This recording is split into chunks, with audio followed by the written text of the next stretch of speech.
Halo, selamat bertemu lagi dengan saya, channel Al-Hawa. Baiklah sobat semuanya, sobat YouTube dimanapun Anda berada, khususnya untuk para TKI ya, TKI Tenaga Kerja Indonesia, atau yang sekarang terkenal dengan istilah BMI. Apa itu BMI? Saya lupa ya. Pokoknya TKI gitu saja. Di sini saya akan menceritakan pengalaman saya di waktu kepulangan saya dari Saudi Arabia, khususnya di saat-saat pandemi meningkat di tahun 2021 ini terkait dengan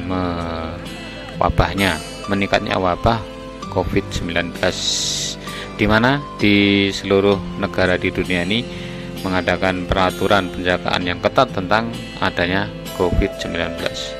Di video ini terlihat saya dan beberapa rombongan sedang menaiki pesawat Etihad ini dari Abu Dhabi menuju Jakarta, menempuh dalam waktu kurang lebih antara 8 sampai 9 jam ya.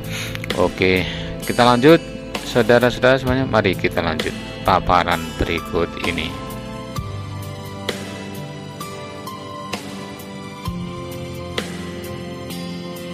Adapun setelah Anda sekalian mempersiapkan perjalanan ke tanah air dengan beberapa dokumen yang mestinya para BMI sudah tahu ya, sudah mempersiapkan diri, tak lupa juga mengingatkan untuk satu, persiapkan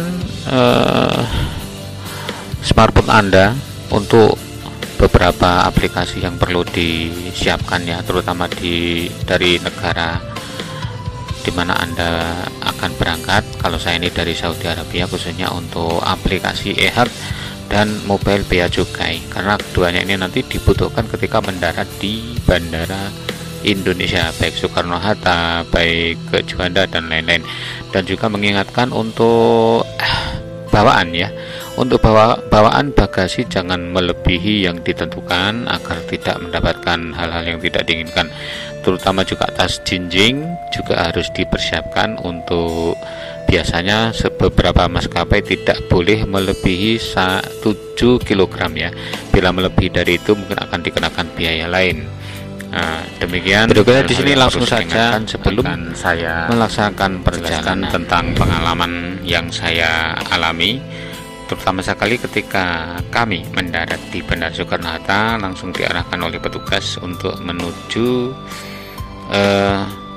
hal-hal atau tempat-tempat yang harus dilalui. Yang pertama adalah kita diarahkan untuk mengisi daftar untuk pengkarantinaan ya, untuk pengkarantinaan, mengisi formulir. Setelah itu setelah di pos depannya kita diarahkan untuk mengaktifkan yaitu aplikasi e-Haq. Untuk itu saudara-saudara BMI harus sudah mempersiapkan email beserta sandinya untuk registrasi e-Haq tersebut. Jadi jangan sampai belum punya email. Kalau belum punya email maka harus registrasinya akan mengalami kesulitan. Nah, setelah itu kita diarahkan untuk daftar di imigrasi ya. Jadi kita daftar di imigrasi bandara untuk mendaftarkan tentang kedatangan dari dokumen paspor kita.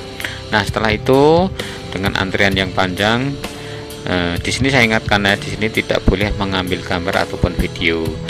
Dan setelah itu juga kita diarahkan untuk mengambil bagasi. Di dalam pengambilan bagasi ini supaya diperhatikan benar bahwa Anda menaiki pesawat apa, nanti akan tertulis di situ asal negara mana. Nah, jangan sampai keliru dengan yang lain, karena kalau keliru dengan yang lain ditunggu sampai lama ternyata tas kita tidak tiba. Oke, langsung saja setelah itu kita diarahkan untuk ngantri lagi. Kita berhadapan dengan beberapa petugas COVID-19 ya.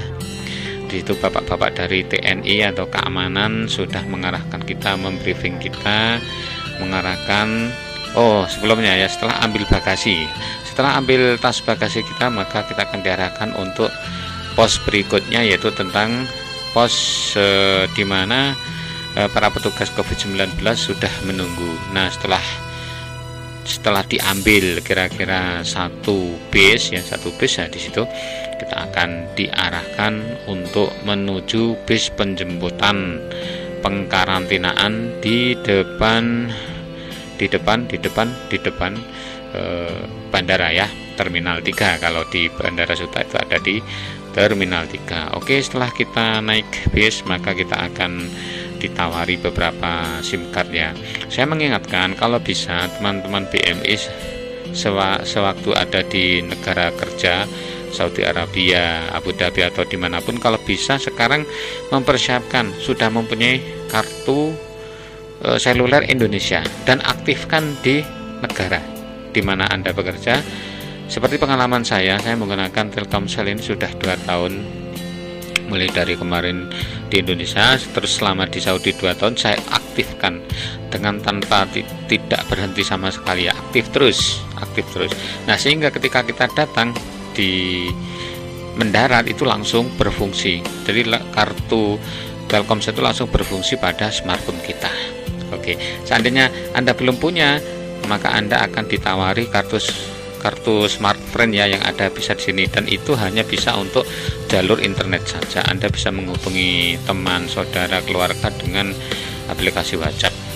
Nah, oke, sampai di penjemputan di bandara, kita dibawa dengan bis angkutan yang saya tahu di situ adalah Damri. Dalam waktu kurang lebih 40 menit kita sudah nyampe di depan Wisma Atlet. Kalau saya dan teman-teman ada di Wisma Atlet Pademangan ya, Tower C2, tower saya ada di tower 8. Nah, waktu ketibaan itu Anda akan diberi briefing oleh petugas dari bapak-bapak TNI ya. Kemudian setelah itu Anda diarahkan untuk swab pertama kali, yaitu diambil sampel apanya ya, di hidung, kiri, kanan, dan mulut. Nah, setelah itu Anda baru didaftar untuk memasuki kamar ya. Bagian kamar diberi kunci. Nah, di situ Anda akan mendapatkan di bagian tower berapa, kemudian lantai berapa, dan di kamar nomor berapa. Nah, setelah itu Anda akan mendapatkan bagian jatah 5 hari. Begitu datang Anda akan dihitung 1 hari, kemudian besoknya hari kedua, sebentar. Seandainya dalam swab itu Anda mengalami positif atau terindikasi, maka Anda akan dipindahkan dari penempatan pertama tersebut.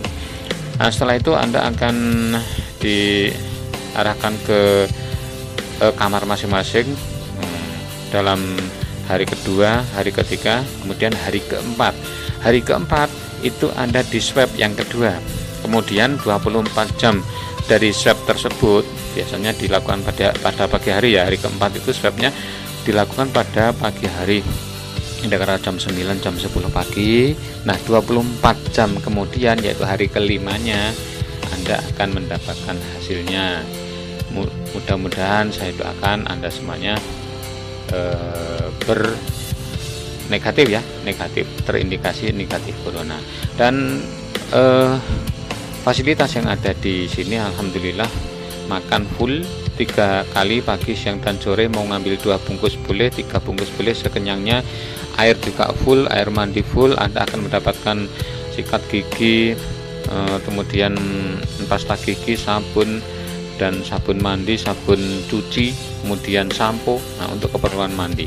Dan Anda hanya dipersilakan istirahat, makan, dan dipersilakan boleh keliling-keliling lokasi tanpa dibolehkan untuk keluar dari lokasi.